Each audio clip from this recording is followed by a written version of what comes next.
canal La Instrucción, el inicio de la espiritualidad restaurada.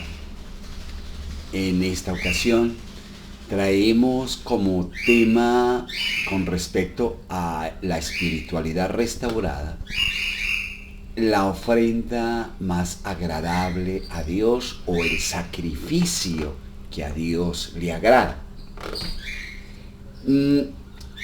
¿Qué nos recomienda el Divino Maestro antes de reverenciar al Creador de nuestra alma con nuestros actos y sacrificios? Él recomienda que nos reconciliemos con nuestro hermano antes de efectuar cualquier tipo de sacrificio en reverencia al Padre.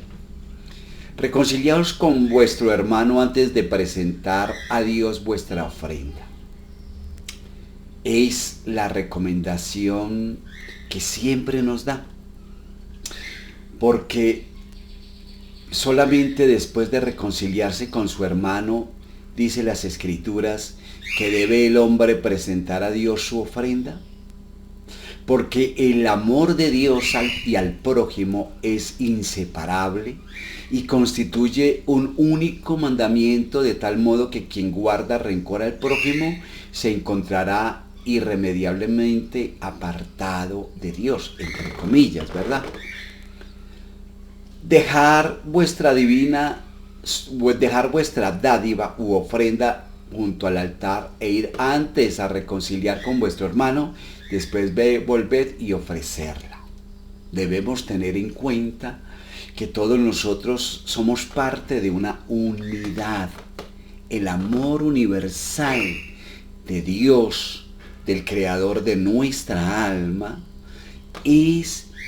está conformado con 3 elementos, y es unidad, armonía y orden. ¿Por qué? Porque esos 3 elementos que componen el amor de nuestro Creador, esos 3 elementos hacen parte de todo el universo, empezando por nosotros mismos, nuestro organismo, nuestros diferentes sistemas que componen a la humanidad o a un ser humano, precisamente tienen esos 3 atributos: unidad, armonía y orden. Cuando alguno de estos sistemas orgánicos de los cuales estamos compuestos está en desequilibrio, pues obviamente va a venir lo que llamamos enfermedad, ¿sí ven? Y es precisamente por eso, porque se ha salido de ese amor divino, de ese orden divino que Dios ha establecido. Toda la humanidad somos una unidad, creada con un propósito. Entonces yo debo amarme a mí mismo, siempre inicia por mí, y amar al prójimo.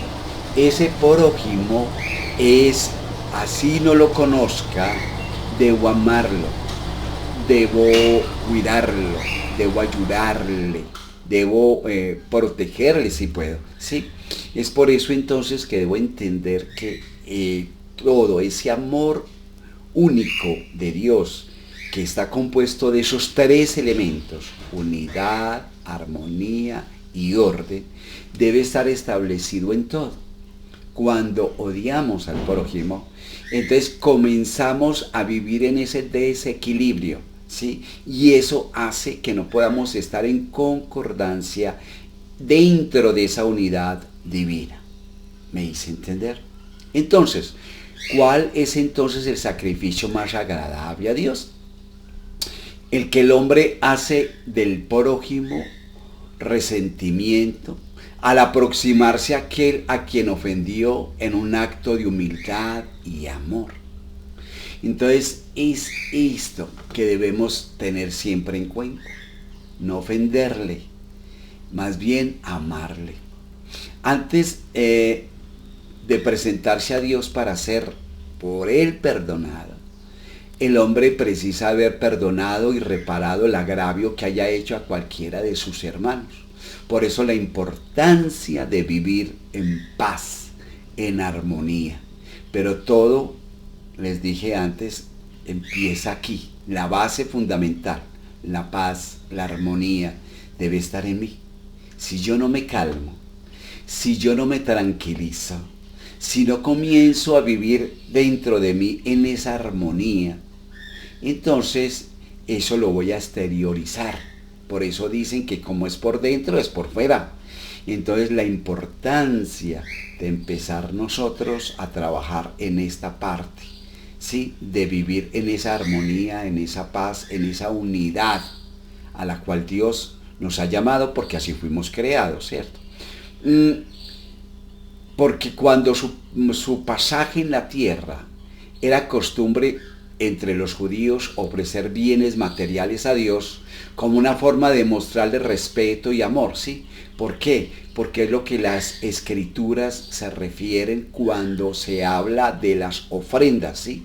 Era que las personas siempre, por costumbre, con respecto a los bienes materiales que querían ofrecerle a Dios como una forma de demostrarle respeto, pues decía, si quieren que esto realmente cumpla su función, pues lo que ustedes deben hacer es primero estar en armonía con su hermano, con el prójimo.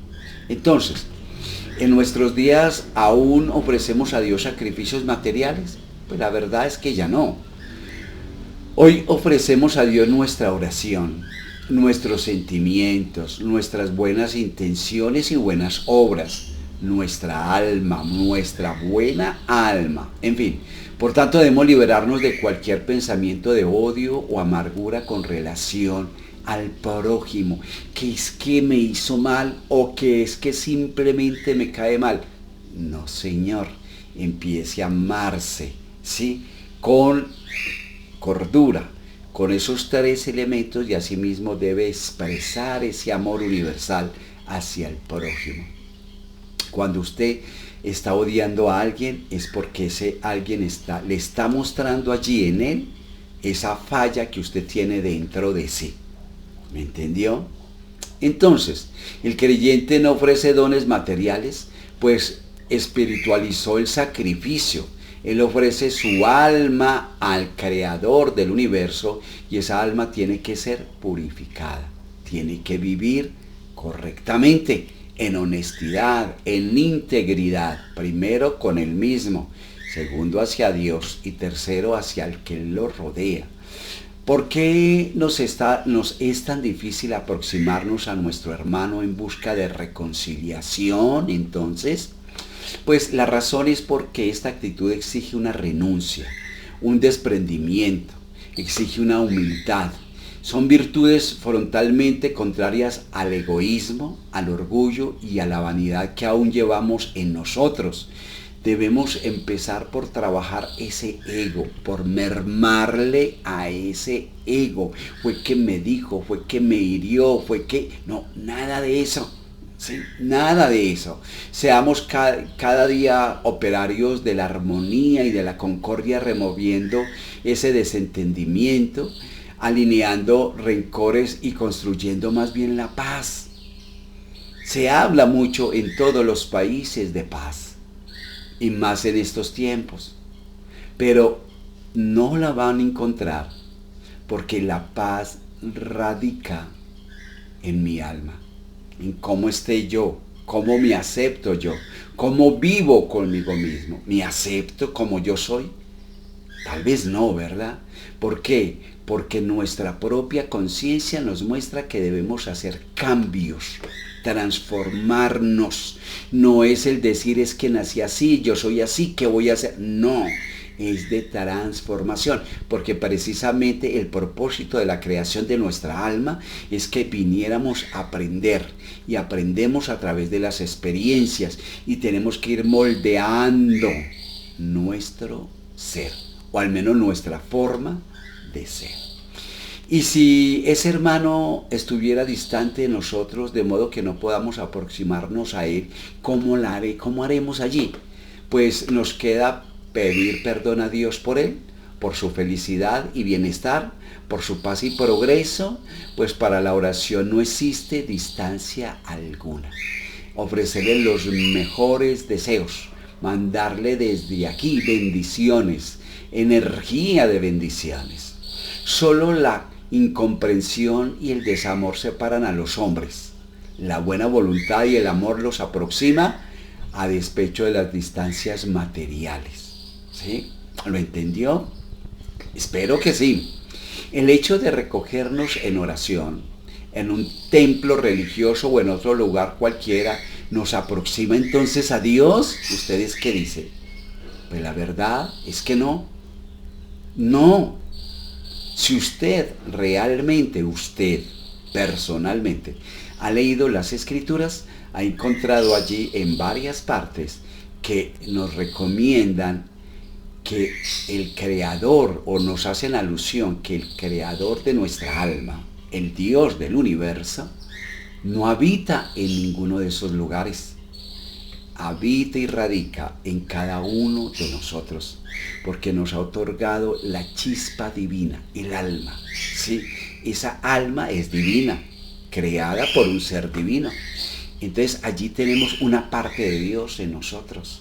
Como tal, es a través de esa chispa divina que nos podemos comunicar con Él donde quiera que tú y yo estemos. ¿Sí?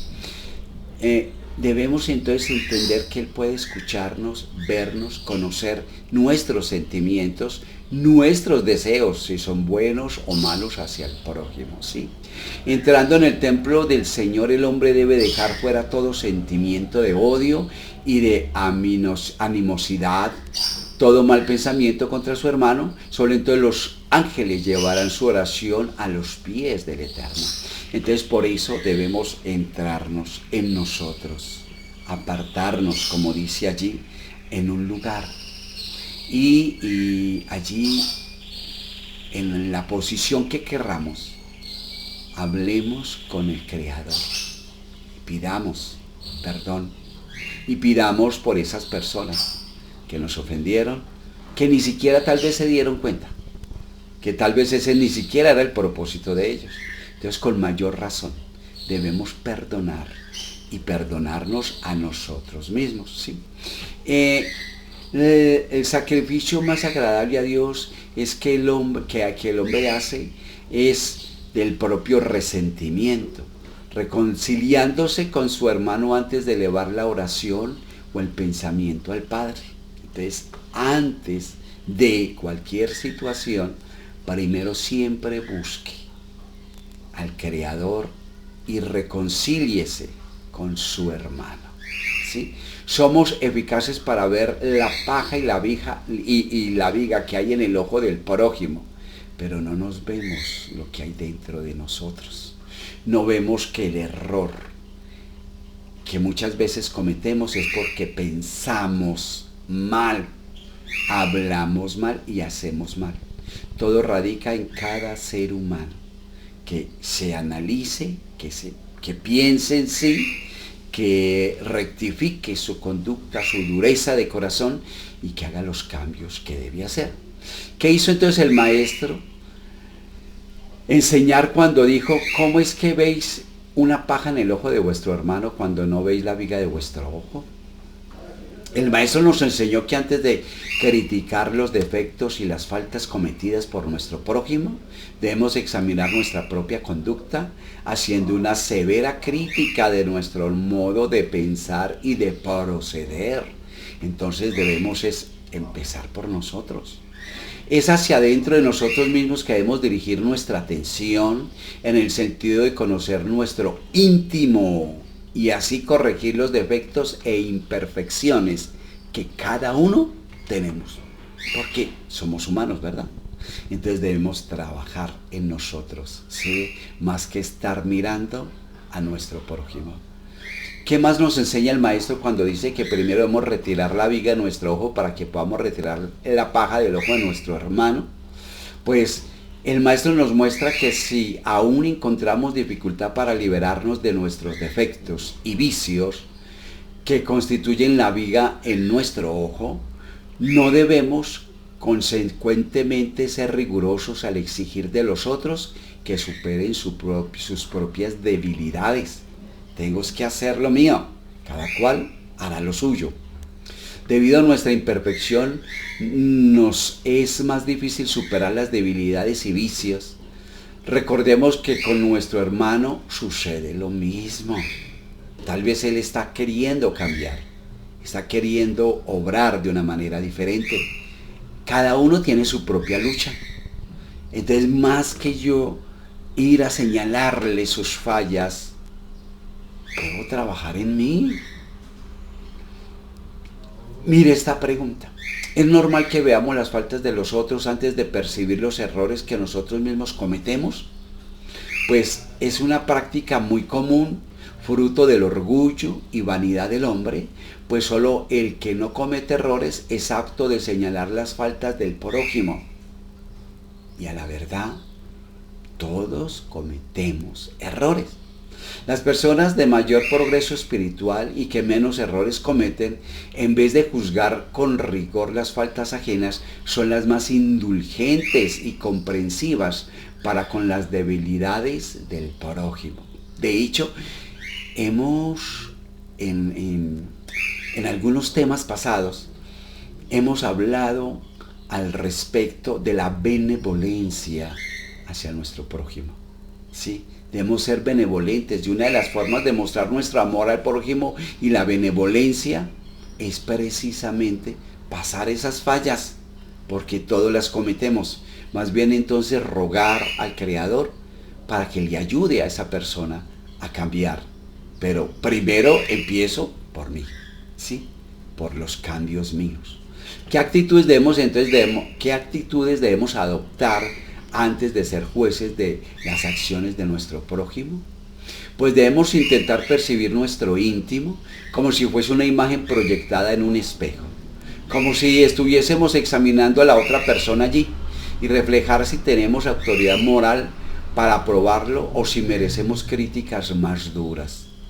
Si antes de criticar las acciones ajenas hiciéramos nuestro autojuzgamiento, si percibiéramos que tal como nosotros, nuestro hermano necesita más ayuda que censura, antes de criticar a los otros, preguntémonos a nosotros mismos, ¿qué pensaría yo si viese a alguien hacer lo que yo hago?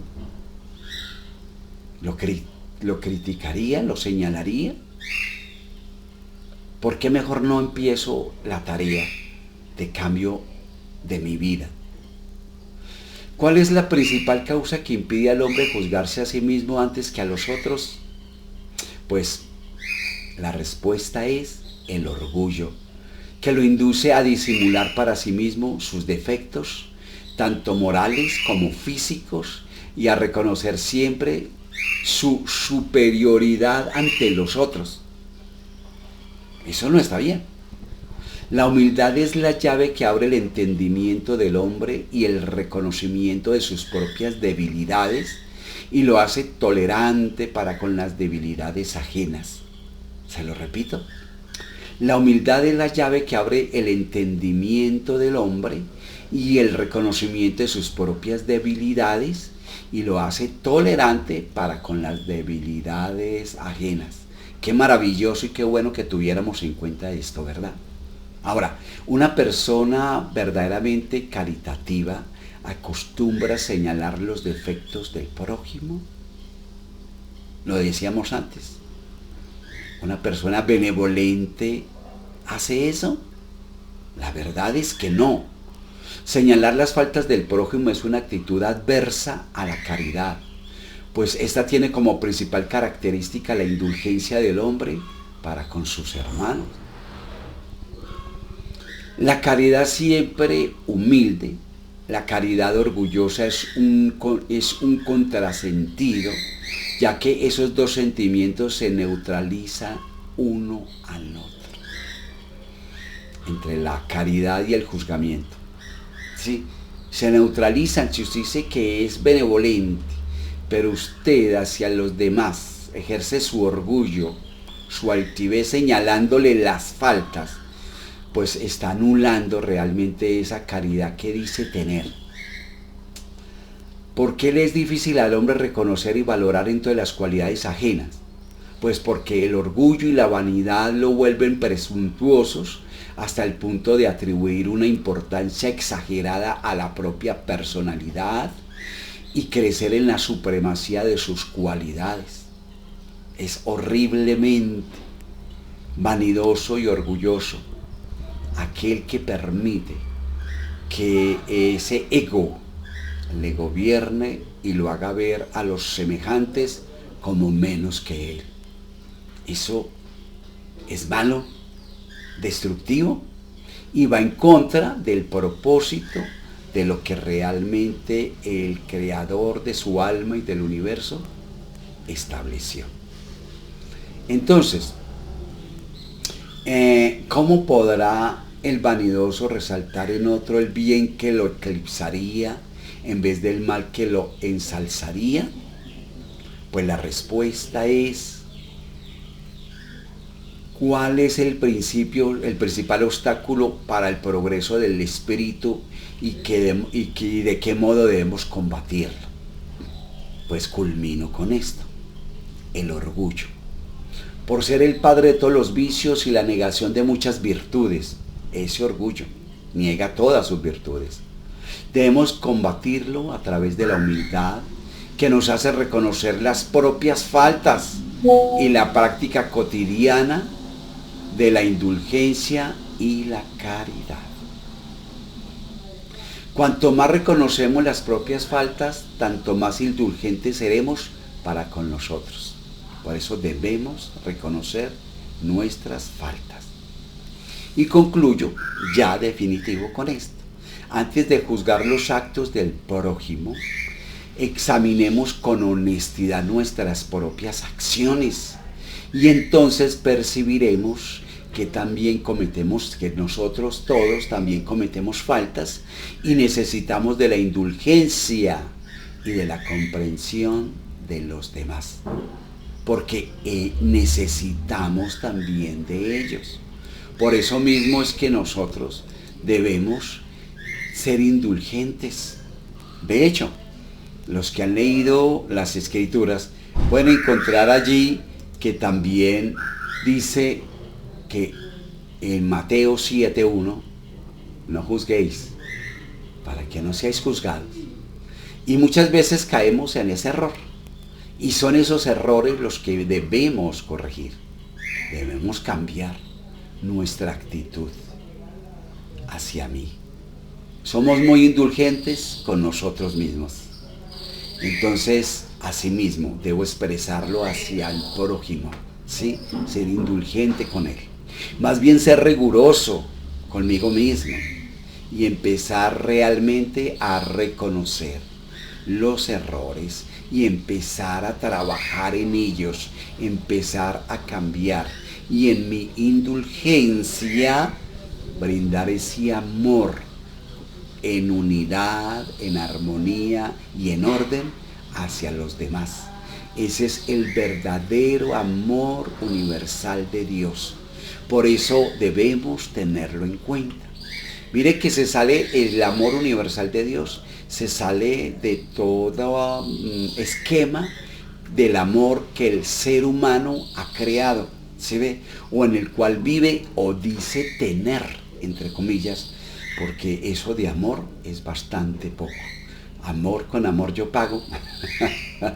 No, es amor universal, amor a mí mismo, ¿se ve? Sin límites, asimismo amor al prójimo sin límites, ¿se ve? Espero que este tema haya entrado dentro, o válgame la redundancia, que haya penetrado en su corazón y en su mente y pueda servirle para reflexionar en el amor en que queremos ofrendar, entregar al Creador del universo nuestras vidas, ¿sí? Pero en ofrenda, ¿verdad? Queremos siempre mostrar que somos lo mejor porque el Creador hace lo mejor, ¿verdad? Pero entonces, si así es, debemos demostrarlo en ese amor al prójimo, ¿sí? Hacer eso es lo que realmente le agrada a Dios, ¿sí? Por lo tanto, esperamos que para la próxima podamos continuar con estos temas también maravillosos, así como hemos estado brindando estos temas con respecto a las enfermedades. Tal vez usted se preguntará por qué, pero es porque todas las enfermedades tienen como origen siempre nuestras emociones. Cuando aprendemos a entender qué es realmente nuestra enfermedad, la enfermedad es entre comillas, un regalo que Dios da al ser humano para que pueda mirarse hacia adentro, para que pueda entender la condición en la cual está, en su moralidad, en su espiritualidad, en su mentalidad. Entonces, como resultado, en lo físico, pues muestra esta enfermedad. Pero si miramos, analizamos desde la parte emocional y empezamos a cambiar, a transformar todo esto desde nuestro interior, pues cualquier tratamiento médico va a ser más efectivo y va a cumplir con ese propósito. Un tratamiento es de 30 o de 40 días, no es un tratamiento por la eternidad, nunca, nunca. Sí. Entonces, para que lo tengan en cuenta. Mientras tanto, entonces, los invitamos para nuestro próximo tema. Dios les bendiga. Chao, chao, chao, chao, chao, chao. Ah, y no olvide suscribirse a nuestro canal y compartir también con otros todas estas exposiciones. Dios les bendiga. Chao, chao, chao, chao, chao, chao.